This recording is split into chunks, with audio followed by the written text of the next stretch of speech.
Welcome back to Bissell Maple Farms YouTube channel. I am Nate, and you're in my truck. If it's your first time with us, welcome.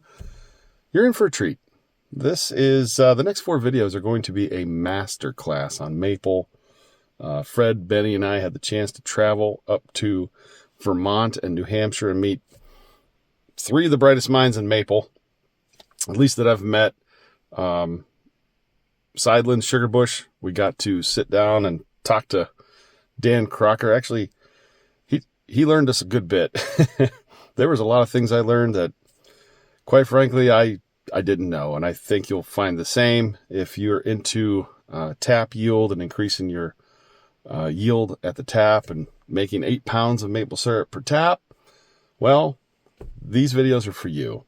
This is also the birthplace of MES maple, so we did get to sit down a little bit with Clayton off camera. Had a bite to eat, the pizza shop there in New Hampshire, and man, I really enjoyed my time with these guys. So also spent some time with Ben Fisk in New Hampshire there as well. It was a good time. It was a good trip, and I hope you come along for it. If you're into maple, well, these are probably for you. So Sidelands Sugarbush, learned a lot.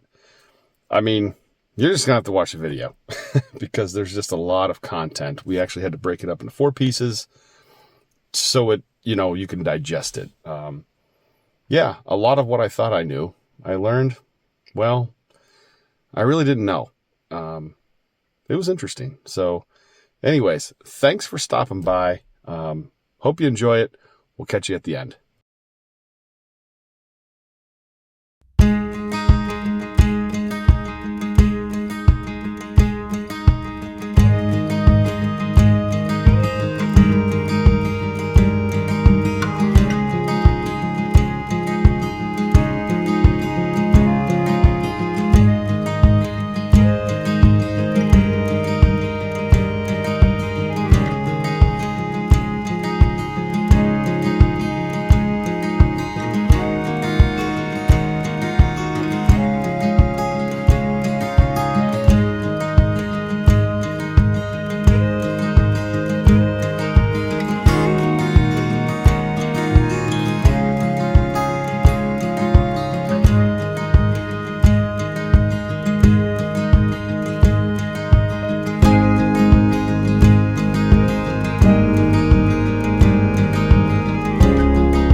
In 800 feet, your destination will be on the left. How about that? On the left, down over the bank, huh? Mm-hmm. I see some sand tanks. Good night. I gotta watch the road. I can't even look. I didn't even see that hole. I'm thinking it's right there. It's right there. Yeah. Sidelands maple. Pull right in there. Is that him right there? Yeah, probably. There's the man. Your destination is on the left. There's the dog with the coat. Just pull right up here or go down there. I think you're alright if you pull in front of that door. It's okay. Big old MES sap tanks. They look like the one you said. How about that? It's pretty cool, huh? Sidelands Sugarbush. How's it going? Yeah, this is Alex Fitch, who works with me. Alex, how you doing? I'm Nate. Nate Bissell. Nice to meet you. From Ohio. Alex hunts in Ohio. No kidding. Out there. So this is a steam rig. Right in northeast Ohio. Okay. So we're right up by Lake Erie, about 15 miles from Lake Erie, 15 miles from the Pennsylvania line. Yep, yep. That's where the trees are out there. Oh, yeah. So you said this is where MES started. Yeah, so when you start filming, I can give you. Oh, I think that's. Oh, you're filming right I'm now. always Okay. filming, yeah. All right. Okay. Good. So what happened was we've been sugaring here since 1948. My grandfather leased it to some guys, and in '82, I was just getting out of college. My brother was helping another guy sugar, and he had another sugaring operation on the other side of the town. He said, I just want to go and do that one. And my brother said, do you want to sugar? And I said, well, I was going to go to law school. I started sugaring. Bought my brother out 2 years later. Here I am since 1982.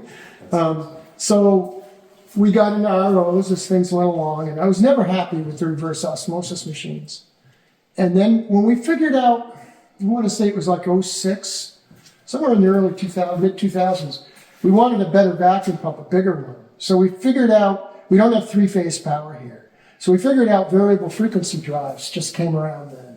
So we put one on our vacuum pump and it controlled, we got a 20 horsepower pump, liquid ring, and it would control the speed of it and it would start up slow. You could, because you couldn't run bigger than a 10 horsepower pump without three-phase. Right. So, oh wow, this is really good. And then I realized I got these reverse osmosis machines that have multiple high pressure pumps, all single phase.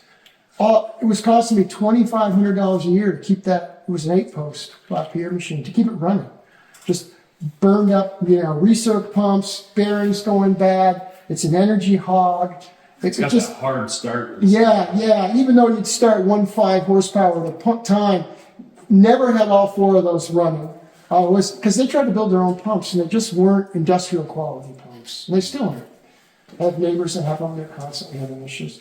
So I'd known Clayton Christie since he was about 10 years old. So he came down here early in the season because that was my first boil, and my diaphragm pump on my syrup draw was done, and I had a rebuild kit right there. And he says, I'll rebuild it. And I said, well, my tank's going to be filled in 40 minutes. You got 40 minutes to rebuild that thing. I handed some tools and boom, boom, boom, boom. He's got it rebuilt. I'm like, yeah, this is pretty amazing for a 12-year-old kid. And I said, oh, is it going to work? Oh, yeah, it's going to work. Sure enough, it worked. And I was like, this kid's sharp. 12 years old. Yeah, no pictures. He just did it. That's funny. So I knew Clayton through the years. When he was going to college, he would stop in here. He worked for a construction business. And they said, you're too smart to run excavators and dozers. You need to go to engineering school. So I went to civil engineering school. I said, why are you doing that? You're mechanically minded. So he would come here when he was off and help me out. I'd give him a list of stuff, and he'd make little circuits to fill drums and shut the air valve off, and he would do all kinds of stuff. And I decided I didn't like the ROs, so I was like, I've been thinking the last couple of years about building an RO. He said, well, I'm graduating from college in December. I'm on. So this was April. So we spent all summer researching, and we built the first RO in here. Started MES. He came here. He worked on it all summer. And we decided to go to 16-inch membranes. At the time, I think CDL just started playing with them too. We were like the first at the same time, not knowing. And they tried to put 16s in front of 8s. We just made a machine with 16s. We didn't know you couldn't go to high concentrate with 16s. So, but we had the 8-post, the old RO, so we could do whatever we needed. So did you just do one pass with the 16? Yeah, we do. What we do is we take it from whatever it is, 1.5% to 8%. With one pass? Yeah, one pass. It just does it. It's been doing 60 gallons a minute throughput for 12 years now. Wow. I've never put a cent into it. I've never done anything. I haven't had to change a seal, a pump, a motor, or anything, or even a membrane. So really the first MES equipment was an RO? It was in a big RO. That was his first. That's how we started. And so he built it here in the shop. He came down over his Thanksgiving break. We were just building this building. We had the shop we built in 2011. This sugar house went up in fall of 2012. Okay. And we sugared it in 2013. So he came down, helped me get the heating system over his Thanksgiving break. He showed up here January 1st, and he and I didn't walk out. We walked in this building at 7 in the morning and left at 11 at night for 2 straight months, 2.5 months. He stayed with me at my house. He built the RO. He would help me in here hooking up, because we were also hooked in a steam system at the time. So he helped me with the steam boilers and the steam system. We pulled it out, rebuilt it over the summer. So when we had this building ready, I threw it in. But it was all 3-phase stuff. So we had to convert with variable frequency drive and redo it. I replumbed the whole thing. I ripped it apart, re-insulated it. I'll show you, it's in the back room. Cool. Clayton was really super helpful, plumbing it and doing the wiring part and trying to chase it down. We had help with Harry Atkinson, who's an old guy that did a lot of steam work.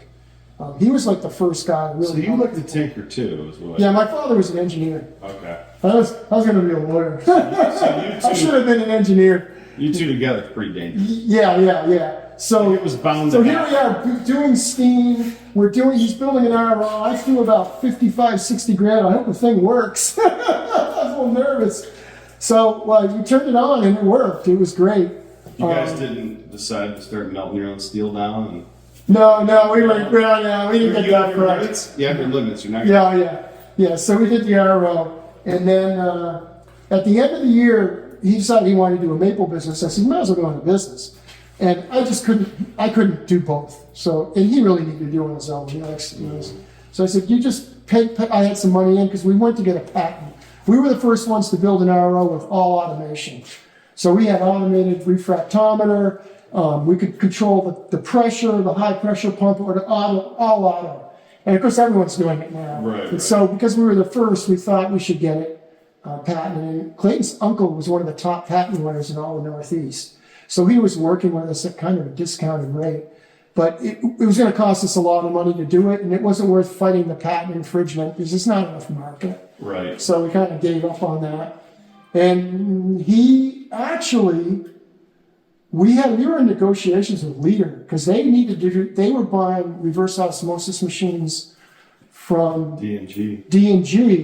It used to be Airblow, D&G. And D&G was building them for them now and undercutting. So they were like, that's stupid. And so we talked to them, and they didn't negotiate very well, and they got Air Ablow. I think it was Air Ablow. They bought their original engineer, retired, was in Florida. He gave them a design for an RO. They built them the next year, put them on the market, really cheap. Oh, these are the best things. Look at this. Is this the extremes? Yeah, and those things were like that. And 5 years later, they're owned by a Canadian company. Right. They could have had Clayton for really cheap money. It was a huge mistake on their part. Because Clayton's ROs were head and shoulders above anything else. No kidding. And so anyway, we had the 16-inch membrane. The next year he made some smaller, regular 8-inch ones. So he says, I started with a big one and then went to small ones. And then he built our second RO. Let's go take a look at them. Yeah. Bring it in here to see. Sure. This is the first RO. And actually, it was interesting. We built it the first year. At the end of the year, we were done. Our last day of boiling, we got a call from Eric Sorkin up north, who owns Runamuck now. At the time, he had 75,000 taps. He was overwhelmed. He says, could I rent that RO you guys built? And in the middle of the night, we packed it up and brought it up there and got him through. So he ran it and rented it for about 2 weeks. And the next year, same thing happened at Bruce Bascom's. He rented this for the end of the season. They couldn't keep up. And I think he has 2 of these, I think, with 16-inch. There's 4 16-inch membranes. We love the first pass because we have 22,200 taps this year. Last year we were at 23. We thinned out some trees and put 1 tap on 2 tap trees, so we dropped a little bit. But this machine, it just comes in, we turn it on, we never change the membranes, we never do any upkeep. It just takes it goes up to 8%. And we just make 8%, and we're ready to boil. We run it through the second machine, bring it to 20%, and boil. And it's so easy. It's quiet. It runs. The only thing we've done to it, we did change the feed pump. The original feed pumps were horizontal. They were a little noisy. These were more efficient, so we put this. That's why it's set off. The original one was under there. Sure. And it's just got 1 recirc pump, 1 big 10. It just flows through the whole thing. I see your pre-filters are... Yeah, we had originally just had the taller one, and we put this one in. So we wash with this one, and we concentrate with this one. What's the pre-filter look like? I see you got boxes up here. There's 5 filters. Oh, here. I just made this one up fresh, so you can see. I see. They're 5 filters. Those are 40-inch. multiple Yep. filters. So yeah, this is how everyone does it pretty much. Most of them are just the smaller ones. Well, you could RO all the sap in the state of Ohio with this thing. That's Oh yeah. We do a lot. We made almost 16,000 gallons of syrup on 23,000 last year. hey, that's not bad. Yeah, and we're at 4,600 right now. We're not even a third done. Oh wow. We're running very hard on it. We have a really nice system. So yeah, so this works great. 16,000 gallons of syrup on 22,000 taps. Yeah. Eesh. That doesn't suck. And we have a lot of small trees too. A third really? of our trees are well under 10 inches. And we thin them every 10 years, and now the diameter is getting bigger. Sure. So our trees are really in good shape. It's been a lifelong thing. My main thing has been in the woods. Yeah, you love it out I there. believe in thinning, and this was all pasture in 1940. Wow. My grandfather bought it, and so it's all trees. Well, how many acres do you have? 300 acres here. 300 We have a acres. little bit on my sister's property, but it's basically all. You love this, don't you? Oh yeah, yeah. So this is one of the, I think Clayton's second or third year he built this. I can't remember. It was the 6 post when we started. We added 2 more with boosters. So we do this as second pass. If we This get is behind awesome. with that one, we can run first pass. But we did get, we've done a few things. We haven't really done much to it. It runs, this has got 2 7.5 horse high pressure pumps. I would have rather done 115. At the time, we thought this was better. I think 115, knowing how good these industrial pumps are, I would have just done 115. Sure. But I think we've had this for almost 10 years now. Oh wow. And so this will take and make 20% well faster than we can boil it. So we can fire this up and start filling the pan and start boiling, and it gains on us. It doesn't take long to wipe out the 8%. No kidding. And then this machine, A third one. yep. So This is the newest one here. then we just put this in. We've run it 3 times. We love this machine. So this is a later, I think he built this in probably 218 or 219. So he got better at building them. And I don't know, maybe it's because it's got new membranes in it, but a guy I know had this and he wanted an 8 post, put it online, and there's a couple more. There's some H2O machines and a couple others that are like this. They weren't selling online. So my friend, they already bought the other one, and he offered me a price I couldn't refuse. And we wanted to have a third one in case one of these broke down for some reason. We were like, we need to have, we were trying to figure out what to do. And we had the opportunity to buy this at a very reasonable price. We plumbed it all up and hooked it up. And the other day, one of our older membranes started passing sugar on that. We shut it down, fired this up, never stopped for a minute, purged the sugar out of this, changed the membrane. It's ready to go. But we like the way this one runs. It's a little less electricity doing it because it's got new membranes. And away we went. So if we lose one machine, we're still good. Do you have sensors? How did you know which membrane was? So one of the things we do over here, and a lot of people don't do this, so our permeate comes out the far end over there, but it will come either end of that tube. So we put valves on this. So I fired it up, and every 2 or 3 times that we boil, we go through and we check the permeate on each one. And that's important. People don't know that. Right. You can, when you try to build high concentrate, you don't get as much flow and things can happen. I don't know. We don't know because this one was passing. So we threw a new one in. But we've had the top ones where before we had booster pumps, they weren't getting enough flow and they were just getting hot from the recirculation. Sure. When you go to high pressure, you want to run you're going to high concentrate. You want to run full bore through your RO. You don't want to idle it because if you idle it, it needs that high pressure to get around the osmotic pressure. So that's important. How often do you back flush and wash? Every day. Yeah, every day. That one over there was interesting. The first one. It doesn't build any friction, so it takes a while to wash. We actually have a heater coil when it runs off our boiler, because if you didn't, it would take forever to wash it. You have to run the high pressure pump or something. So with the heater coil, it's a wood furnace that heats the whole building. Sure. You just have a taco on it, goes through a little, you can see there's a coil. No kidding. Yeah, it works pretty nice. So I'm washing in an hour and a half, 2 hours. Those other ones will wash in 40 minutes without any heater in the tank. I don't put heater in. But we're not in a hurry. We have plenty of hours. So this is your heater coil. It's a little brewery coil. Smart. So it just comes, we had an extra zone on our heating system, and we just hooked it in. got a little heat thing here with an aquastat, and we just flip it on. I got it. it. Keeps it 95 degrees. So it's already hot when we start, and then it'll, as we rotate it, it heats I it up. got you. But the interesting thing about this is with the sap, it won't heat the sap up. Your sap in that 8-post, if you run like a 1-pass, you'll heat your sap up. Sure. Late in the year, that's an issue. Beginning of the year, it's not, but this thing will not heat your sap up. It'll just run. It comes in here and comes out the Same temp. just all day long. So I see all the power coming in. Is that 3-phase or are you putting single phase in? All single phase. That was one of the things when we did this RO. They're variable frequency drives. Yep. There's a 20 horsepower pressure pump, a 10 horsepower. I see that. And the feed pump, they're all 3-phase, and there's your drives hanging on the back. The Cirrus. We did have one drive blew up because we had a leak in the roof. That was not good. It was at the end of the year. We actually need to make a little thing in case it ever happens again. But that was one of the reasons we were looking for something that was less power. This thing runs 80 amps. I mean, it hardly does any power. It just idles all day long, spits it out. You can run it 12, 14 hours. It doesn't seem to change. Just keeps doing its thing. It's pretty easy to make 8% with these membranes.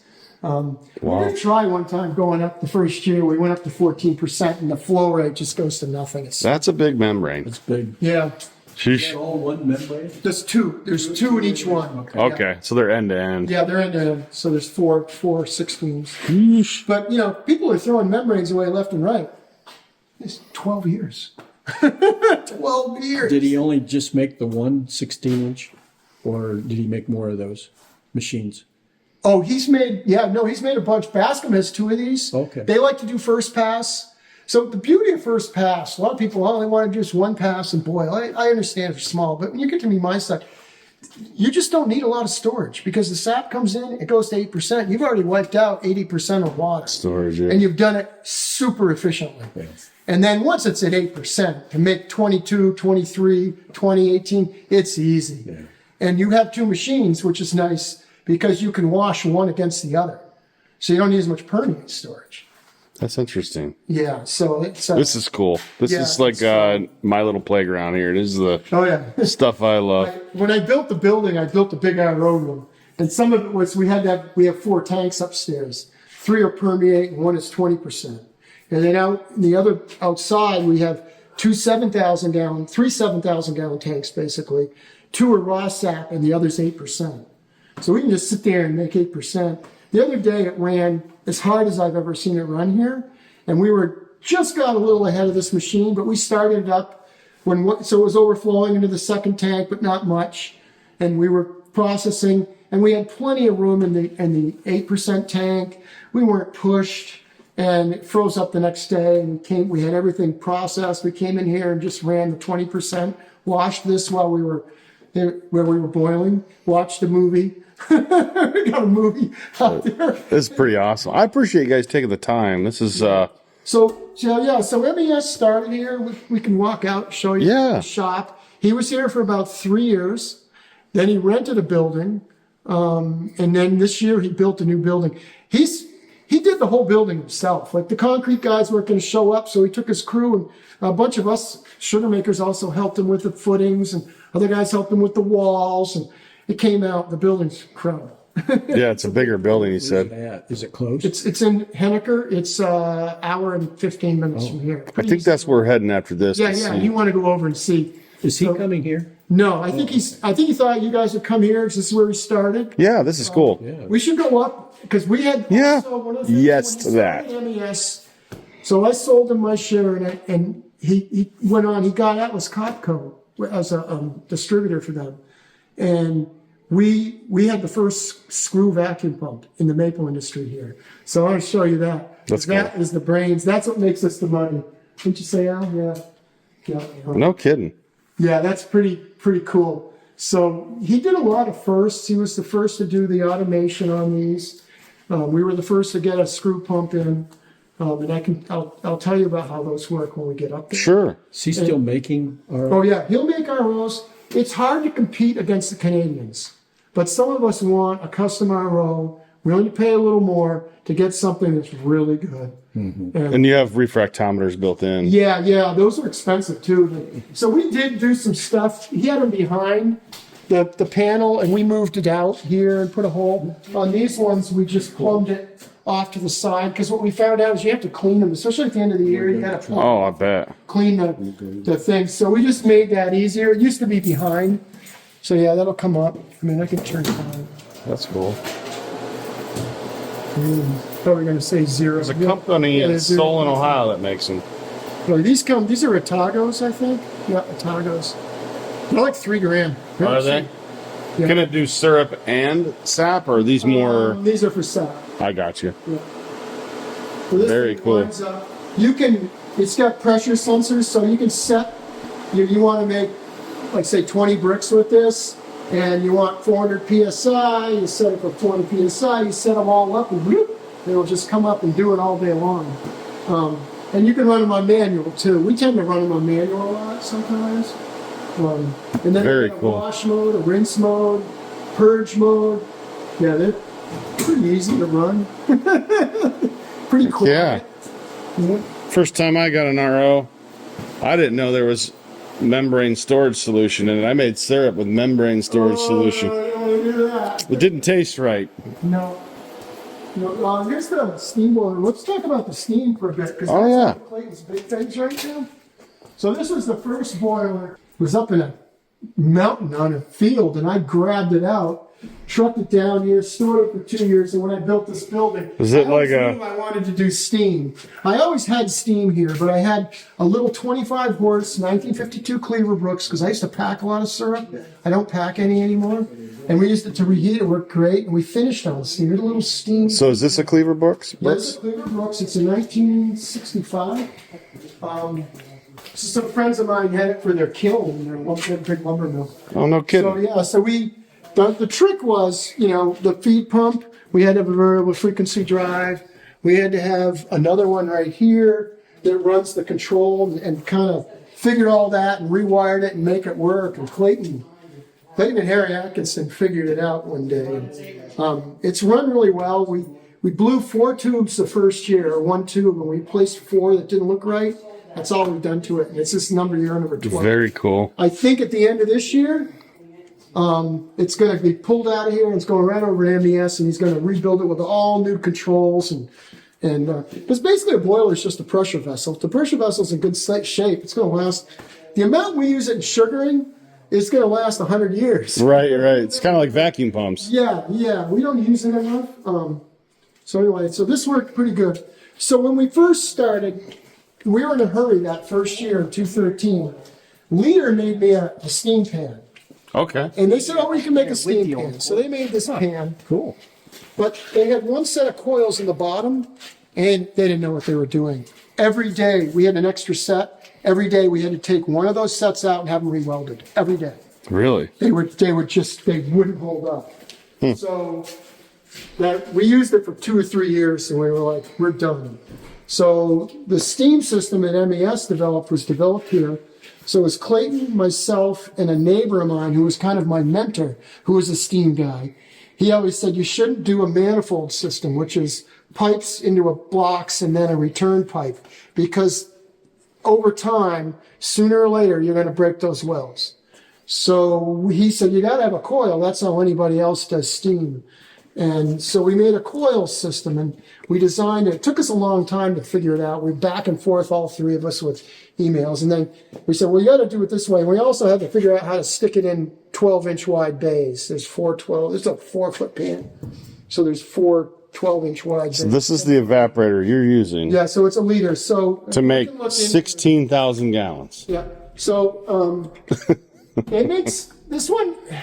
It's an old one. Doesn't work as good as a new one, but for the money I got into it right now, I can't justify. Oh, yeah.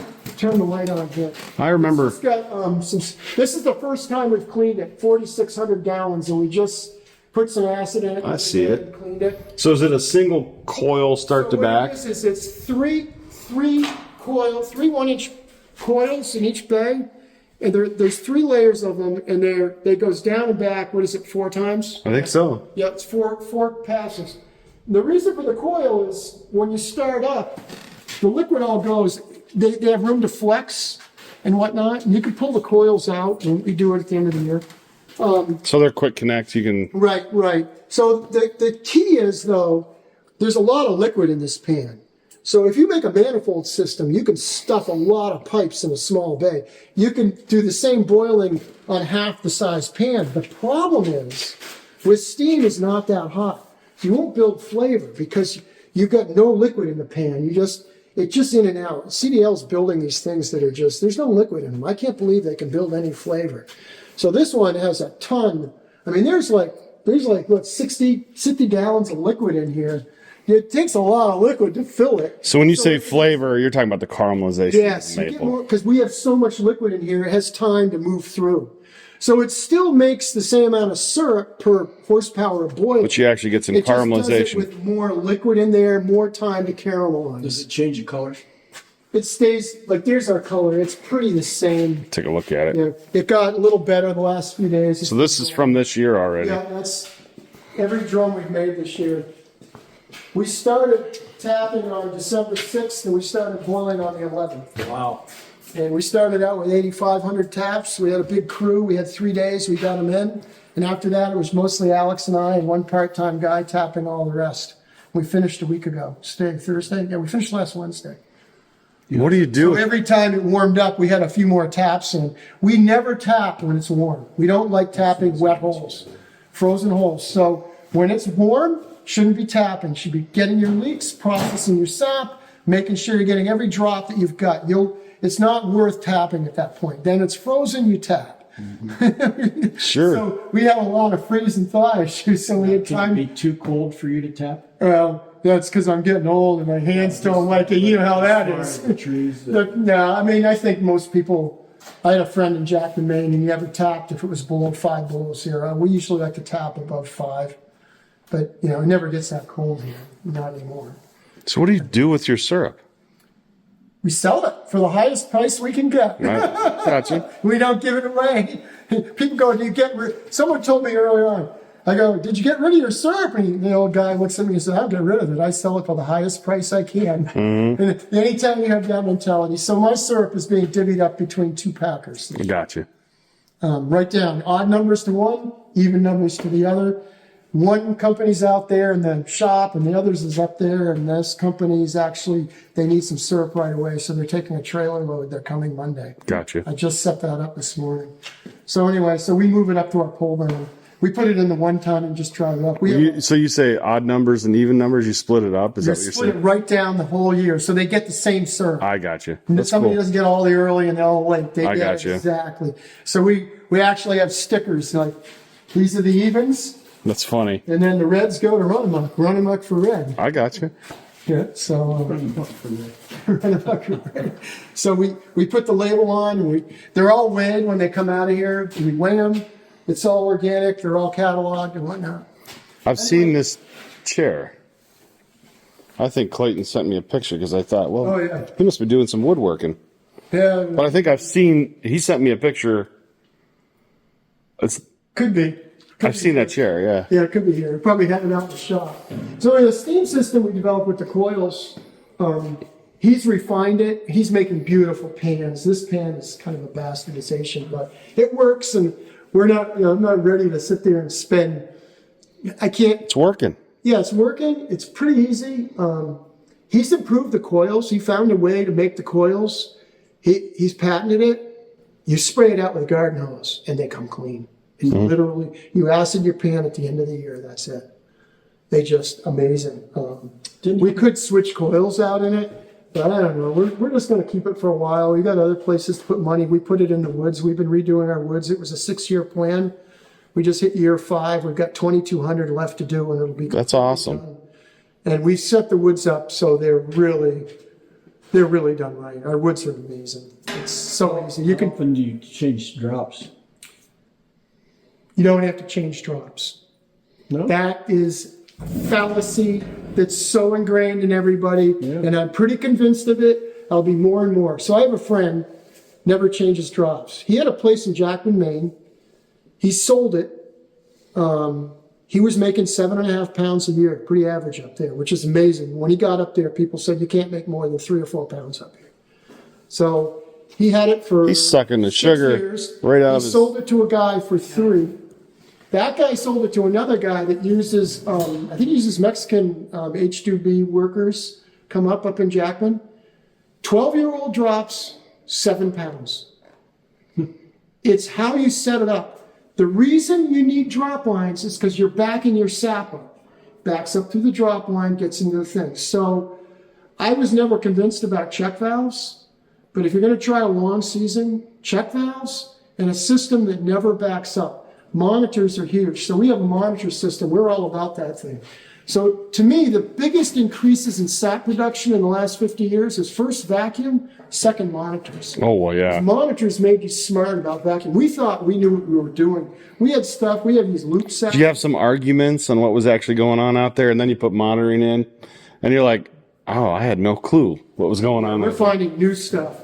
High vacuum makes a lot of syrup. So the other issue is people get cheap when they put out their tubing and their main line. People do pretty good on their main line, and then their tubing, they don't realize it. None of our tubing goes on the north side of the tree. It's all pulled back on the south. Because what happens is the sap runs in the morning. It's on the north side of the tree. I've seen it dozens of times. It's frozen there. It backs up to those trees up, contaminates the holes, and you're down 20% of your crop right there. Check valves will help. They're not perfect. There's a lot of sap to get in the mornings. Can you explain that again? Right now, we're getting sap. That went right past me. What? That one. So you said I don't put tubing on the. Our tubing, when we string it, we don't wrap it around the north side of the tree. We use these pullbacks. So kind of like you would a main. So we take a piece of tubing with 2 hooks, and it stays on the south or the east side of the tree. So it doesn't freeze. So if it freezes, it thaws. I got you. Because if I've seen it. You go around a big tree, it stays frozen on the back of that tree. Right there. Today. So right now it's 25. How come no one has like? A lot of people are doing it now. Everyone's figuring it out. So right today it's 25 degrees. Our sap is running into the tank. If we had tubing run all the north sides, we'd be getting a drop. I think what I was going for is how come you aren't speaking at maple conventions? Because no one's asked me, but I did talk. They're tired of you being right. That's probably what it is. Get one in Ohio, get me out there. I'd love to speak. I'm mostly retired. Alex, Oh, I could tell you would do excellent. I've got a lot of years. I've done some speaking, and they try to get me one place. Well, no one in Vermont's going to want to listen to you. You got to go to the next state over, and you'll be a genius. Yeah, it's true. It is true. I used to do You it. go to New Hampshire, New York, you're a genius. It's It's kind of like me. I've spoken every state but Ohio. really. But yeah. Because I'm not smart in Ohio. Yeah. Anyway, so the thing about the drop lines is if you never back up, what does it matter?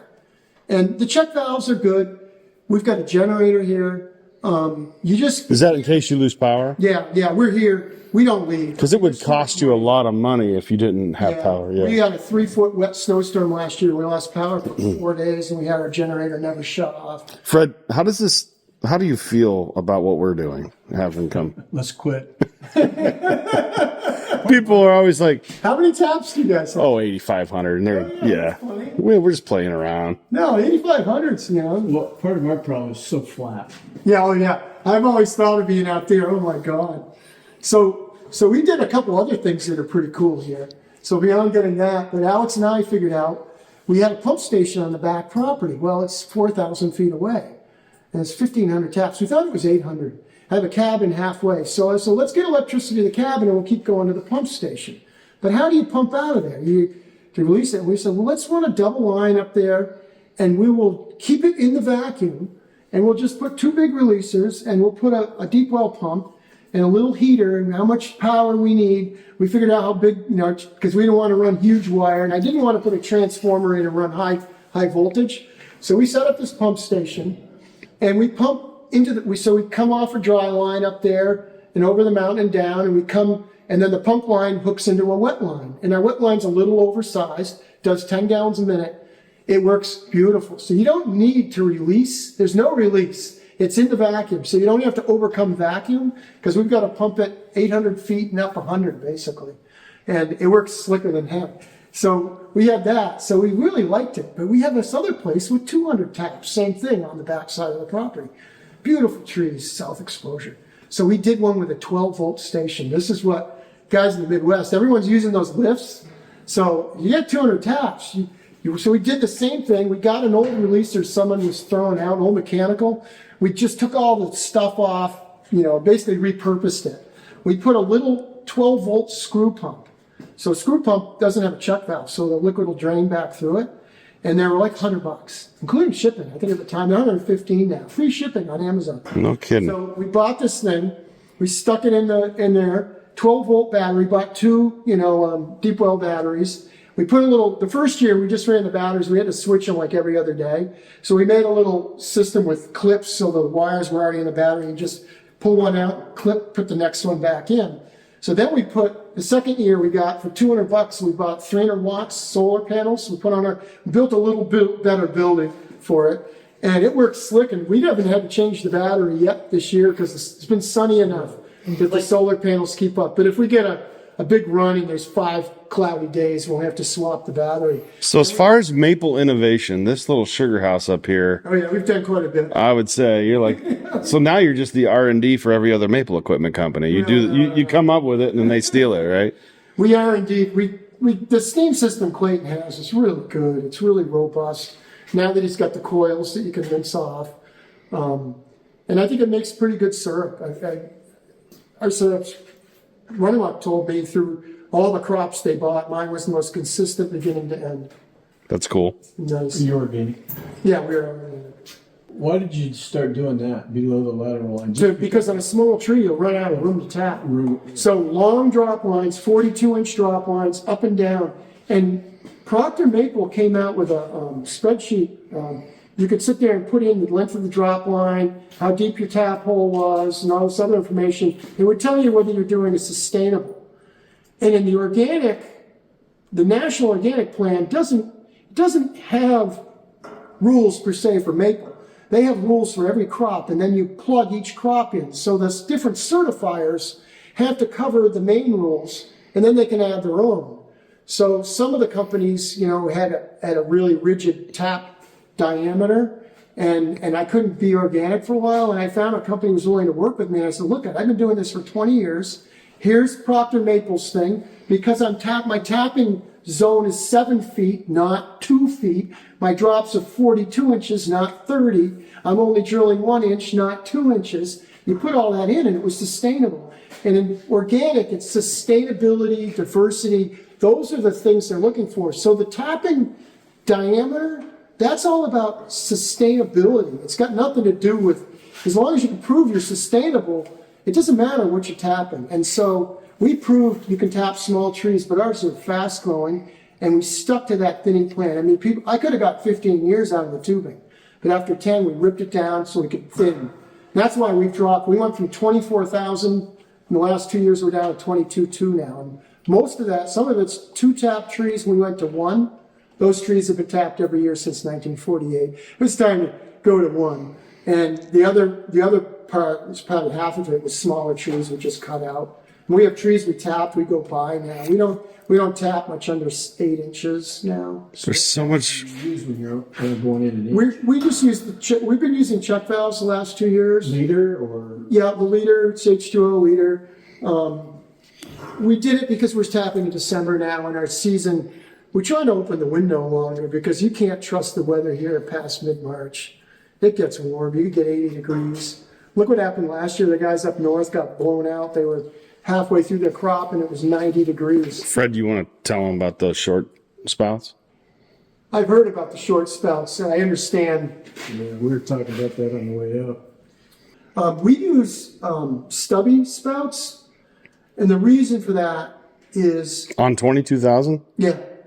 The guys we use straight throughs. For a while, I had stainless spouts. I've used them. We straight through. My hands can't handle it. You want to have carpal tunnel, and we're getting older. I'm 66. You got to take that tubing, and your hands fall off. There's going to be a lot of guys in the maple industry with carpal tunnel.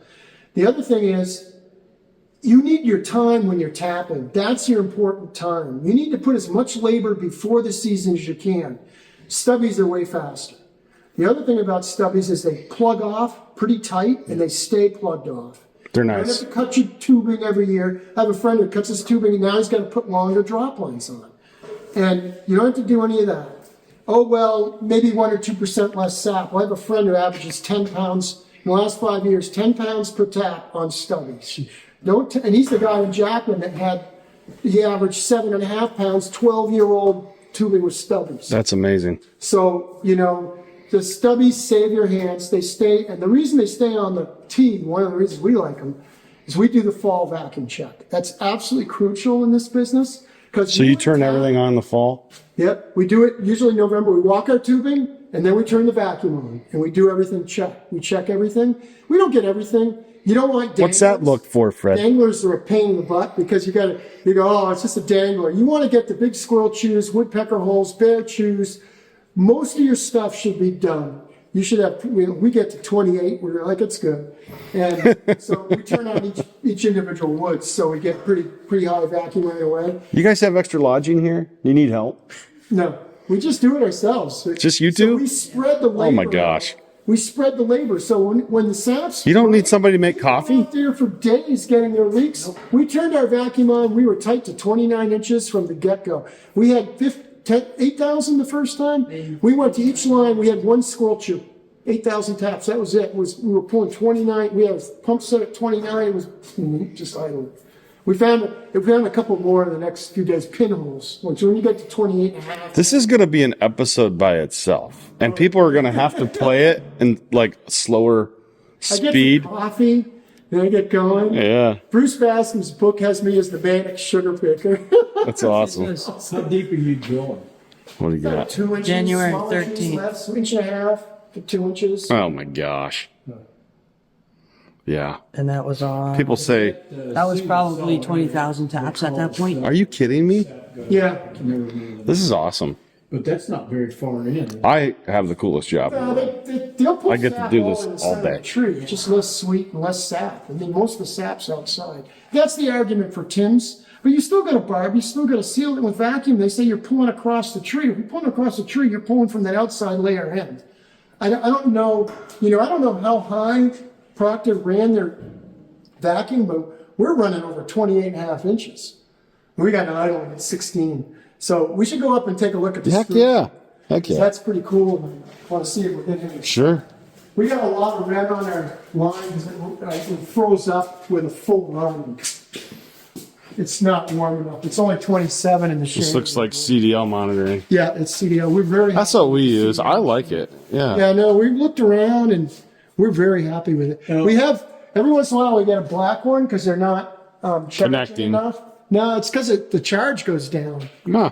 Why you froze up though if you have everything drained? Because it doesn't, if you have a hard run and you have an inversion and it's running hard and it's trickling into cold, it doesn't matter if it's got a leak or not. It will freeze the main line sooner or later. Because we know we don't have leaks and we know those lines froze Anything up. metal gets cold. Yeah, it'll freeze around the valve. Yeah, but it's below freezing still, so we're This is awesome. Yeah, I was So gonna say. we'll if it's on a normal day, because it's been so cold, it's not running enough to worry about. But a normal day, we'll pick off the zeros and go to them. And all we do, we have such a good road system, you can literally almost drive up every main line. And you can drive up and with black pipe. So everyone's using the colored pipe because they think, well, you don't want your sap warm. It's not about warm, folks. It's about cold. You want it to thaw. Because most of your sap comes early in the season. That's where you can get sap. It's early in the day.